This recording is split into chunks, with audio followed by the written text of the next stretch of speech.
Yes, welcome back kita sa ato ang The Sermon 2026. Ato ang countdown karon no, 18 weeks para sa ato ang Christmas this year o 19 weeks para sa ato ang New Year 2027.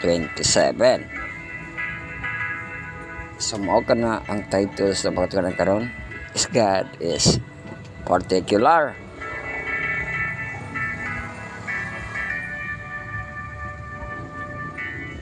Ato kining basahon ning iyang teksto diri.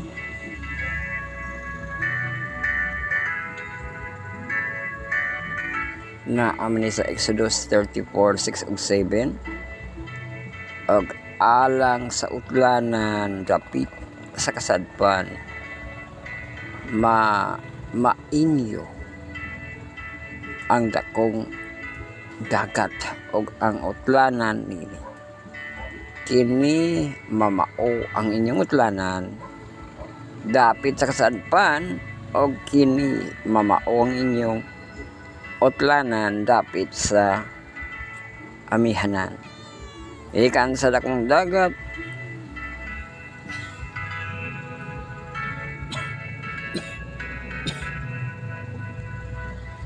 pagatiman-an ninyo alang kaninyo ang bukid sa Hor. Dito ka na sa Numbers no ato gibasa verse 8. Maga na ato ang teksto magampok kita sa ato ang pagsugod o lantawon sa nato ato ang head index karon paghuman sa ato ang pagampo mga kita sa atong pagsugod. Amahan nga langit nun ikaw na usab among gipasalamatan diin nining series nga magapadayon kami sa The Sermon 2026 hangtod magabot kami sa 2027 amahan. Ikaw gayud himayaon sa walay katapusan diin ikaw nagahatag nini nga mga pribilehiyo.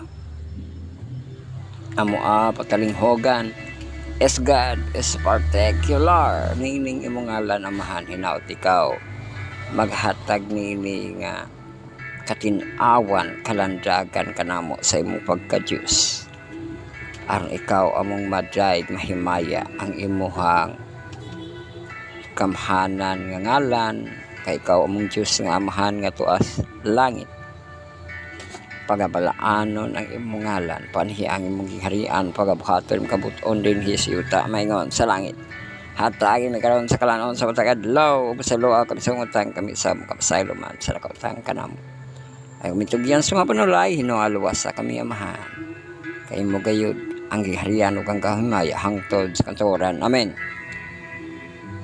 Boy no magasugod na kita pero sa kita magsugod ato palang taon ang ato ang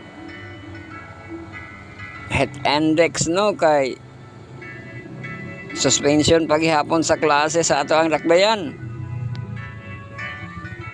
So ano na try head index karon nga 35 degrees Celsius mapils na siya sa 40 nga kapino ug mao nang gibasihan sa ato ang lakbayan karon ang 40. Abos-abos na siya karon kay ang gahapon mo 37 karon 35 na ganito pero hinik gihapon. So ang ato ang high na to nga temperature karon no sa atong AccuWeather. Ay ang situational sa Migdi nato cloudy and humid. A thunderstorm in spot this afternoon. Tonight partly cloudy and humid sa 23 degrees Celsius temperature. So, equatorial pressure nga 34 degrees Celsius. Temperature atong heat index 35 nato nga kilometer per hour atong heat index. Ato ang wind sa south-southeast 10 km per hour. Yung wind gustiness 24 km per hour. Hinay mo lagi ni. Kasi niya pa na siya no. Atong air quality for gihapon maong bantayan na no kay low sight index for kuno ang ato ang air quality, so di pod siya maayo.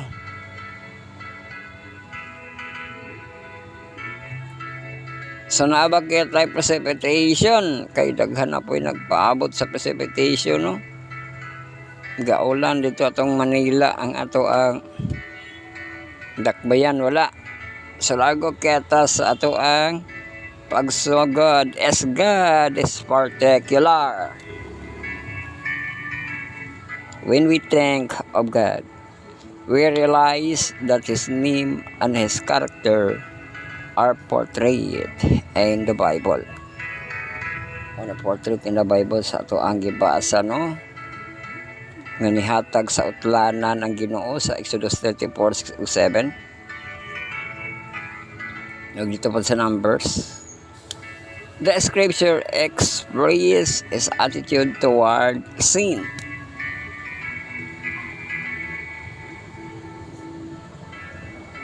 Second Corinthians 5:11 busa.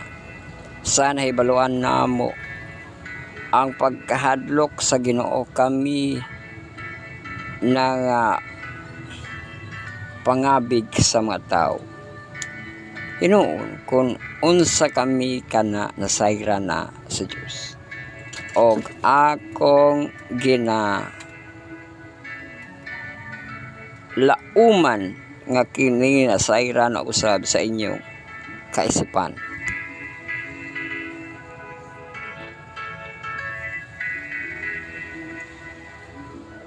This knowledge ought to inspire us with reverence and holy.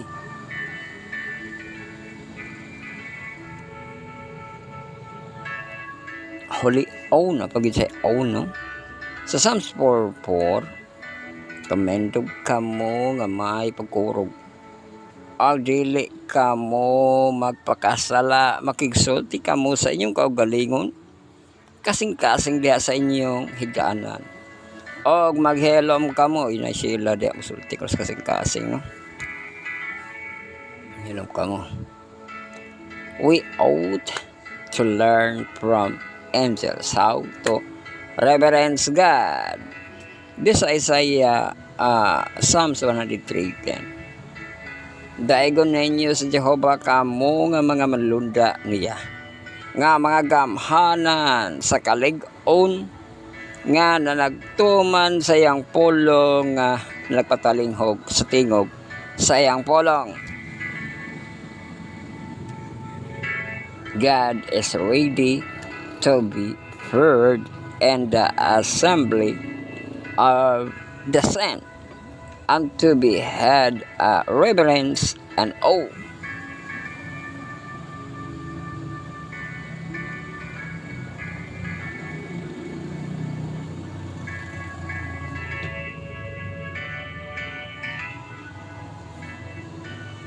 Sa Psalms 89:7, Diyos nga hilabihan pagka makalilisang sa katilingban nga mga balaan og takos nga kahadlukan ibabaw ni atong tanan nga nagalibot kaniya.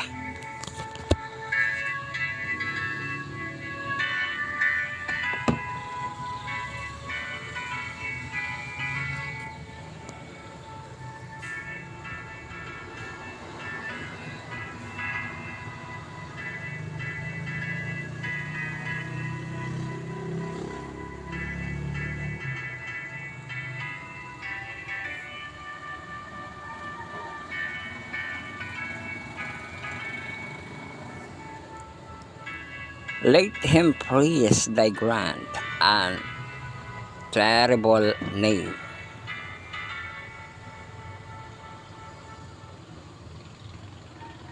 Sa Psalms 99:3,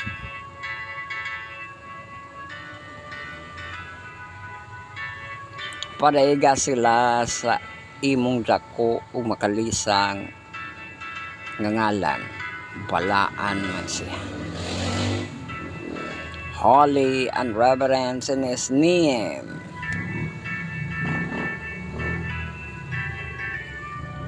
how particular as God. Unsa kuno nato siya nga nailhan ng Ginoo. He is no respecter of person. Ask his friend Moses knows dito sa Exodus, no? O niya sa Psalms 106:32. Og sila nagpasuko usab kaniya dito sa mga tubig sa Meriba. Sa pagkaagi nga ang kadaot mi dangat kang Moses tungod kanila. The man of God paid the penalty of disregarding the command of God. Usa Perez because he disregarded the commandment of the Lord.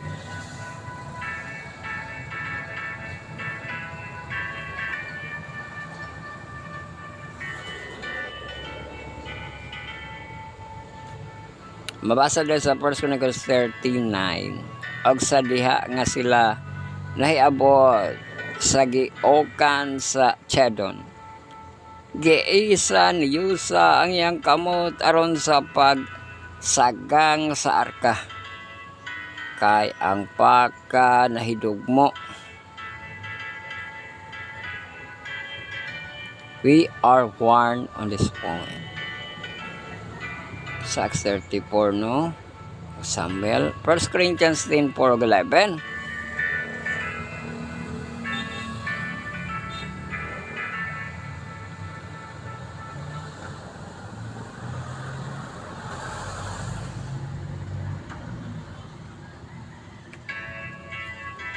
Og siya mituto kaniya aban sa kalisang ug ningon unsa man unta Senyor siyempre wag kaniya ang imong mapag-ampo ug ang paglimos ay kang Cornelius manino mi solbong sa taas aron mahimong handumanan diha sa atubangan sa Dios. Og karon nagasugo kag mga tawo ngadto sa Joppe e padalangan hiyang usa ka Simon nga ginganlan si Pedro. Siya naa mag-abot sa Simon nga magpapanik kinsang balay ubay sa dagat og sa nakapahawa na ang manulunta. Nakigsulti kaniya si Cornelius mitawag sa duha sa iyang mga binatunan og sa usa ka masimbahong sundalo nga usa sa mga tig-alagad kaniya ag iya na silang nasuginlan sa tanan. Sila iyang gipagekan ngadto sa Joppe. Og sa sunod nga adlaw sa nagalakaw pa sila og nahi kaduol na sa lungsod. Si Pedro misaka sa atop sa balay sa may kaudtuhon. Uy, kaudtuhon. Wala pa hit index sa atop dito. Atop ko lolo. O sa klase atop, atik bala siya o ibabaw sa atop, no? Kaya ito simbahan na magi dito yung atopod, no? Napoy atik, no? Nga na ay kwarto o sa ibabaw sa sin. Kini atop man kuno no?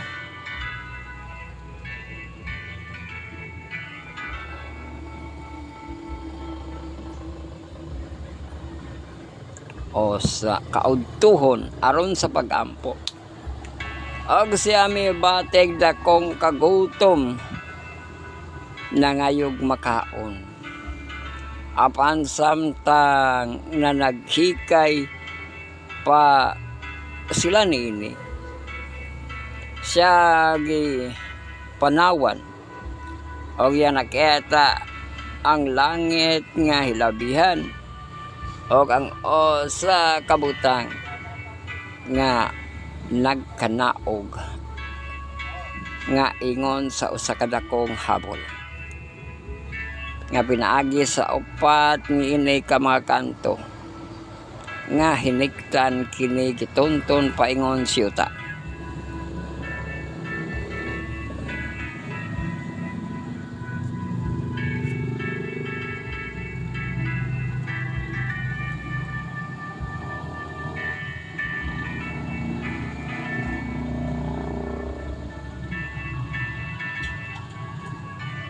Access enemies, there is enemy. Pharaoh learn his lesson. O kato na po nang ang Ginoo nung nagkikonik sa mga enemy. Nga nakabato nag-lesson si Pharaoh. Tribe King of Assyria to learn a painful lesson when he defied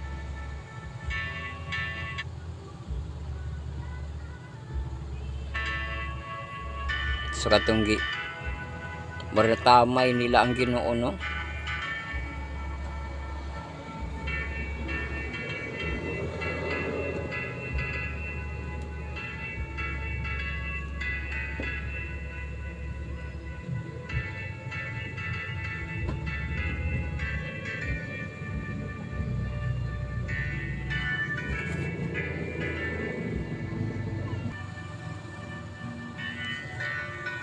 So na tamay nila no, or na defied cat. Basta Isaiah 37:36. Og ang lunda ni Jehova migula og gipamatay sa kampo ang mga Assyrianhon, ang usa ka gatos ug kaluan og 5,000. Og sa pagbangon sa mga tawo sa iyo sa puntag ani karon kining tanan mga minatay. O mato ang pag iganti sa Ginoo no. Kay gahinambog ra itong hari sa Assyria panahon ng Sennacherib no. Ay kang sikaya man putong hari no. Nga wala daw kuno Diyos nga makapildi sa ilaha kay gipangpildi na itong mga hari sa laing mga lugar. Mao to gipaila sa Ginoo nga ang Ginoo ni King Hezekiah no ang pinaka makagagahom no. Kay wala ra gani mga sundalo kapatay ato gaunay ra gani itong mga kalaban no.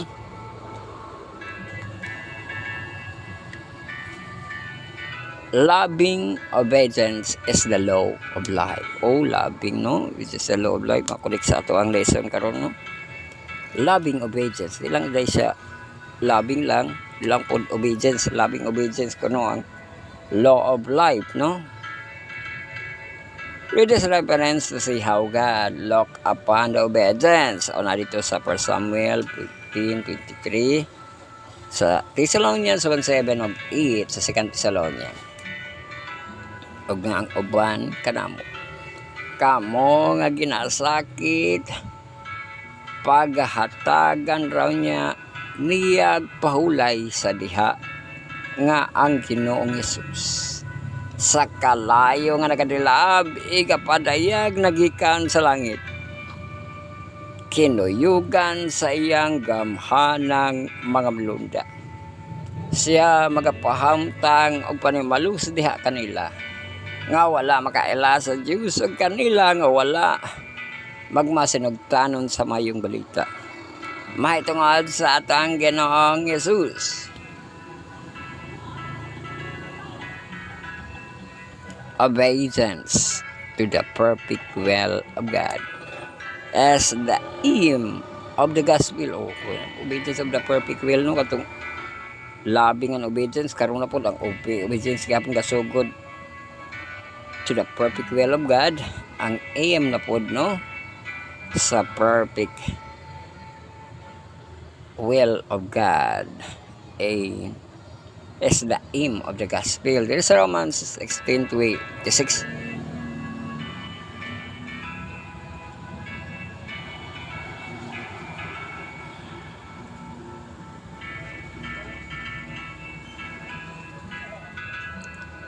Apan nga karon gikapadayag o pinaagis mga sinulat sa mga propeta kinu gikabutiag nangadto sa tanang kanasuran sumala sa gimbutan sa Dios sa dayon aron pagmando kanila ngadto sa pagkamasilugtanon sa pagtuo. Faith in Christ will lead to obedience. O ang atong ito sa Ginoo mag sa tanong kadato Romans 16:23 at 26. Loving obedience is a sign a true Christians. A sign po ng loving obedience katong bunagay na no. That is what John taught. Ito ko na sa first John no 2:4-7. Una po ito sa Revelation 12:17.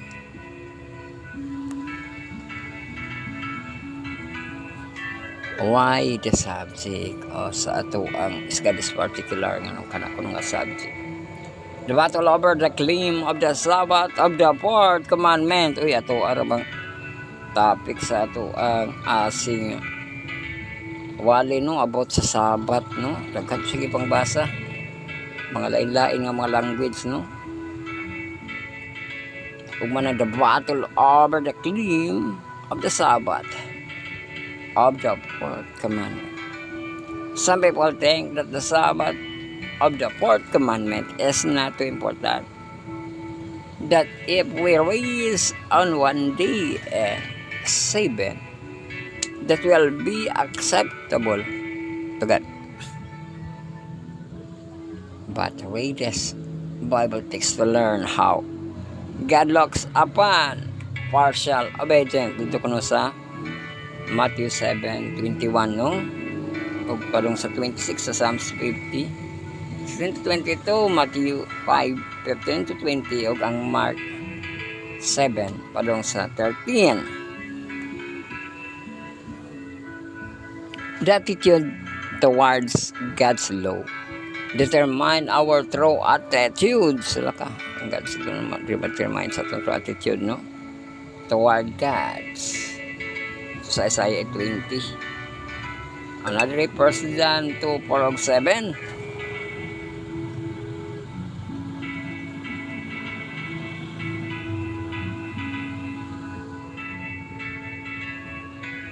Nagkanayon diri siya nga magaingon. Ako na kaila kaniya pan wala magbantay sa iyang mga sugo. Siya bakakon ug wala kaniya ang kamatuoran. Apan bisan kansa nga nagabantay sa iyang pulong sa pagkatinuod ang gugma alang sa Diyos na hingpit diha kaniya atong mahibaluan nga kita ana kaniya pinaagi ni Eli lakan apoy pag suma no siya nga nagaingon nga siya ana kaniya kinahanglan magkinabuhi sama sa iyang pagkinabuhi. Mga hinigog madili bag-ong sugo kining akong ginasulat kaninyo. Kanili karaan kining sugo nga diha nakaninyo sa kadpa sinugdan. Ang karang sugo mawang pulong nga inyo nang nadunggan. Okay, so ganyan nadunggan, no? Mga ginang sa imuhang pagkaluyal, di ba? Naagyod mapakita nimo sa imuhang mga buhat, no?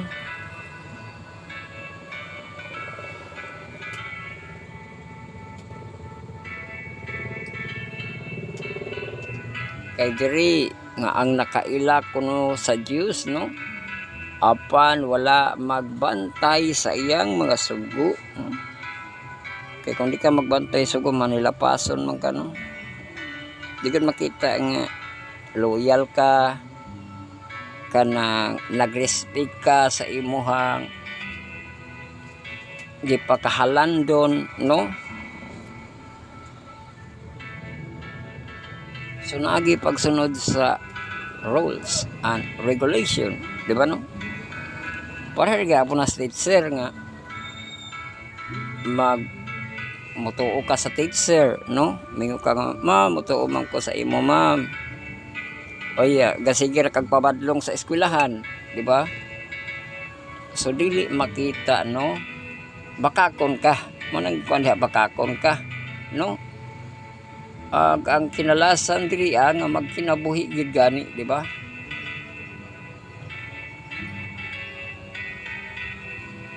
Kay gi-update man, no? Ang nakailak kuno kaniya siya anaa kaniya kinahanglan magakinabuhi sama sa iyang pagkinabuhi.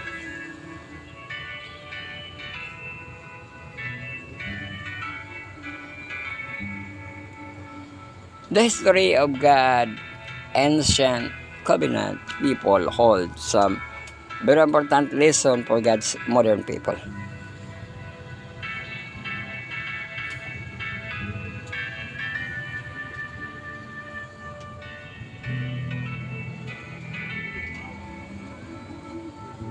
That is what Paul teaches dito sa Romans 15, Corinthians 3 and 4:11 o diri sa Hebreo.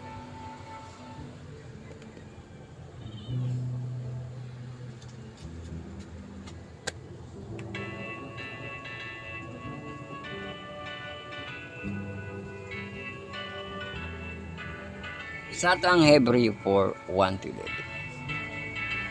Kaysa usa ka dapit siya nagsulti mahitungod sa ikapulo.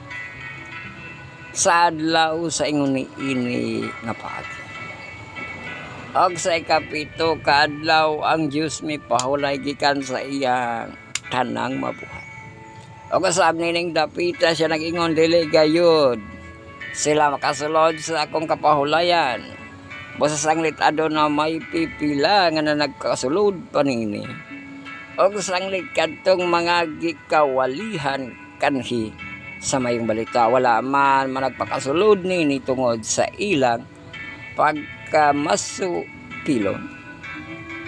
Nagtudlo siya pag-usab og sa kaadlaw nga karong adlaw. Diha sa iyang pagsulti pinaagi kang David nga nakalabay na ang dogayng panahon sa mga polo nga gikotlo sa unahan. Karong adlaw ay nagkadungog ninyo sa iyang tingog ayaw ninyo paghia ang inyong makasing-kasing. Amo na karong adlaw no nya naisumpay nga di ko no paghahion ang kasing-kasing no.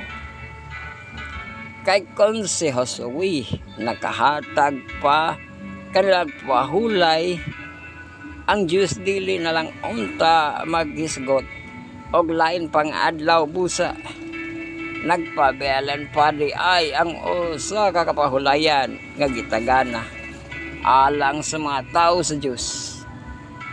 Kay ang mahisulod ngadto sa kapahulayan sa Diyos mondang man usab sa iyang pagmamuhat maingon sa pag-andang sa Diyos sa iyang pagmamuhat basta kinahanglan panlimbasugan tang pagsulod sa maong kapahulayan. Ano walay usa ka nato nga mamatay tungod sa samang pagkamasupilon. Over 700,000 men left Egypt under the promised land, but only 2 of them were made it to the promised land. Okay, si Kalibra og si Josue no, Joshua. Grabe 700,000 gid ko no. Ano kuno kadto no, ang ambotang kuan sa Ginoo fully follow the Lord. Kinatibuk-an gyud nga pagsunod ay kung mapareha gid ay pud nato sa atong kapanahonan ang pagsulod sa Ginoo no nga grasya ra man gid unta na no, pero naa man lagi mga istorya sa ulang panahon nga para mahimusan natong panig-ingnan, no? Na sila Joshua Caleb ang ilahag yung namuto ato or na kapasar sila kay kinatibuk-an sila nagpalo sa Ginoo, no? So diha po natong mahimog gihapon nga gabayan para makasulod sa Ginoo, no? Ang pagkinatibuk-an nato nga pagsunod sa iya, no? Folly the Lord. The Bible teaches that the transgression of God's law is sin. Ito sa 1 John 3:4, no? Roman sin is the transgression of God's law as enmity towards God.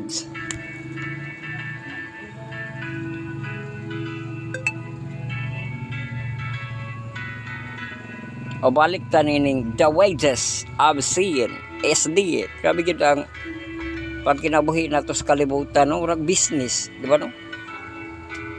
Mao nga magagigid sa kanan sa business, no? May eskwela ka business. Is business eskwelahan, lo? Kay bayadan man nimo na, no? Pag graduate nimo business na pod kay mo kana pug ka kana exam, no? Pag makakita na kang trabaho bisa pag employee business man gihapon na kay didto man ka sa imong gitrabahoan, no? Business lang. Basking sa ato ang mga private, no, nga mga businessman wala silang eskwela, wala silang nga professional, business lang gihapon, no? Mao nga business sa kamatayon, business, di ba? Ang suhol sa sala mao ang kamatayon, apan ang walay bayad nga gasa gikan sa Dios mao ang kinabuhing dayon. O mao na, no? Suhol kuno ang kamatayon, no? Kay imo ginagihatagikan hagoan, di ba? Pero sa Ginoo din na kuno nimo hagoan kay gasa man siya, no? Kinabuhing dayon, di ba? Pero mapanig-ing na nato sila Joshua and Caleb nga nakasulod nga sila duhara out of 700,000 people no nga nanggawa sa Egypt, di ba? Kay komitado sila nga nagsunod kinatibuk-an sa Ginoo, no? Dili sila mahadlok kay mabiya tong test of loyalty sa Ginoo, no? Nga patan-awon sila atong yuta nga dili makayas mata kay lalimon baka mga higanti man tayo ano, no? Pero bising sa reasoning lang yun, no? Maulit na ng Ginoo sa reasoning nga dili mo siya ipadako, mahadlok ka kay dili mo sila makaya, no? Muna ang ato ang pakipag loyal, pakipag-unong sa Ginoo, makita pud sa ato ang mga reasoning, no? Mga reason nato, di ba? Kay no, ug anto ipakita pud kuno sa pagkinabuhi, di ba? O balik ko nato ni, no? Kay ang suhol gikan sa sala mao ang kamatayon, apan ang walay bayad nga gasa gikan sa Dios mao ang kinabuhing dayon diha kang Kristo Jesus nga atong Ginoong Dios. Di ba ang kinabuhing dayon gakunik gid sa kang Kristo Jesus, no? Kay dito man nimo ang mahimong guide ang mga gimpangtudlo sa Ginoo, no? Nga siya gipadala sa ato ang Ginoo, no? Yes, God is particular. Nanay tubag sa ato ano?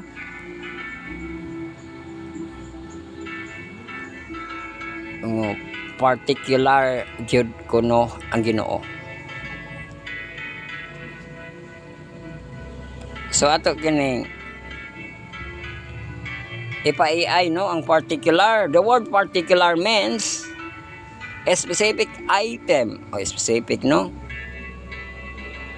Single details or being very careful and exact about rules or choice.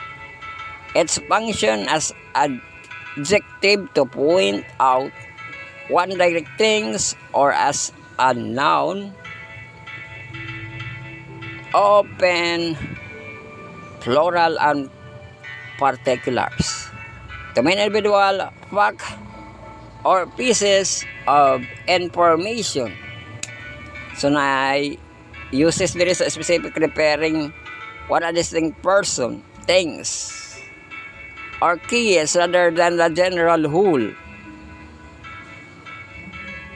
Na details sa noun, individual fact, or recorded pieces or data. Personal, kato sa personal, no, mao na nga ilado gid ang particular, no.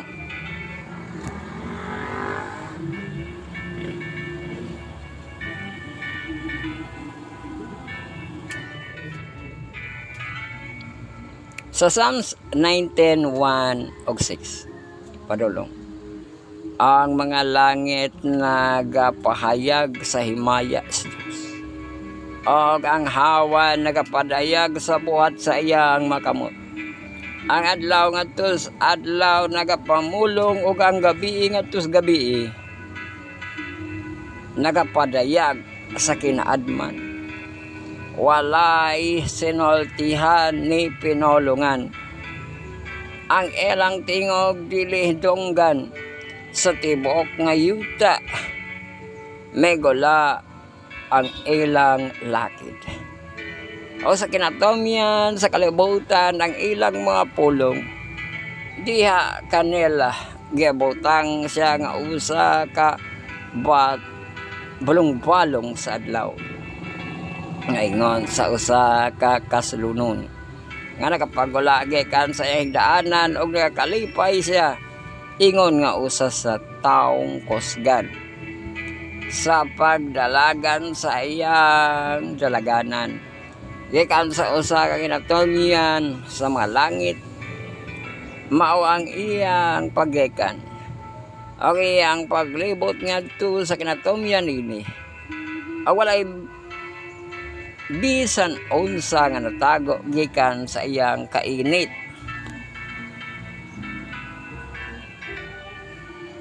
God's law, natural and moral, teach us that God, particular, o ang God's law sa natural, nature, moral, no.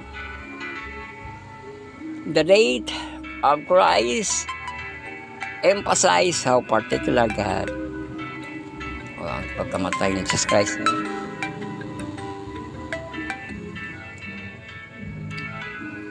Sa Galatians 3:13, gilukat kita ni Kristo gikan sa tunglo, sa kasuguan sa diha nga nahimo siyang tunglo alang kanato, kay naisulat kini nga ingon, matinunglo ang matag-o sa nga pagabitayon diha sa kahoy. Sumao kadto nga kiluwas kita, no. O niya sa tinunglo katotong na iskutan nga nakig-oban ang Ginoo sa Manila Pason, diri bising dili gid siya tinunglo, gidawat niya nga matinunglo, no, kay dito man siya moagi man siya dito asa kahoy nga magbitay bising pagilansang siya, no.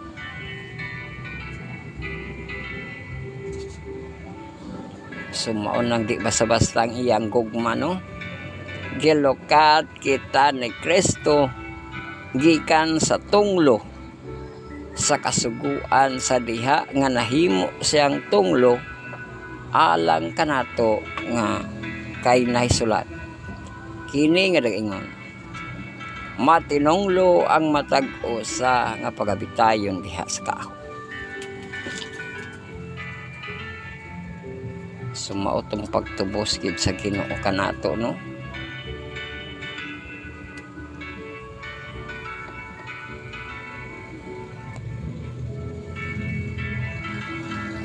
O diha nakita, no, nga particular og nakapa-emphasize pagid ang pagka-particular sa Ginoo diha, no.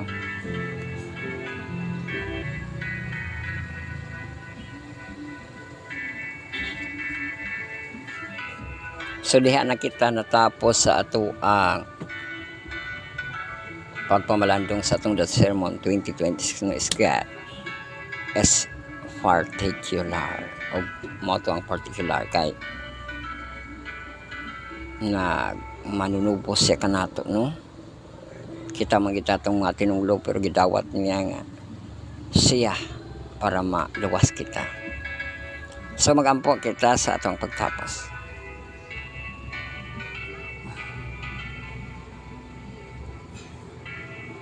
Diyos nga labing dungganan, labing gamhanan, ikaw among gipasalamatan di inatun-an namo ang God is particular o amo gayud nga nasuta amahan ikaw gayud ang pinaka pasidunggan sa tanan nga kalibutan ama.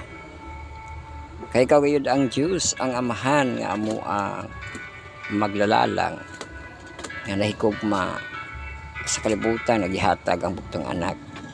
Ikaw ang Diyos nga amahan to sa langit pagamalaanon ang imong ngalan panhiya ang imong gingharian pagabuhaton imong kabuton din hisyuta maingon sa langit hata ang imong eskalanon sa matag adlaw ug kasalo akan sungatan kami sa makapasaylo sa kaptang kanamo ayo kami tugyan sa mga panulay no aluwas sa kami amahan o kami magalaom sa matubagan sa pagampo sa pangalan ni Jesus nga mo gayud nga personal manluwas imo usab ang gingharian ug ang kahumimaya hangtod sa kangturan. Amen. Yes, daghang salamat sa inyong pagpaminaw pagsulod ko naman ang pagmalandong sa iyang pulang matagalang matagabi mao kini ang ato ang edition no sa The Sermon 2026 kada semana ra kini no niya every Friday ato ang pagmugna no ug ang ato apong pagpa lanog diri pod sa Friday no niini nga iyang holiday pod sa ato ang 2026 sa ato ang The Sermon makasulod siya sa ato ang marathon lesson no ato The Sermon 2026.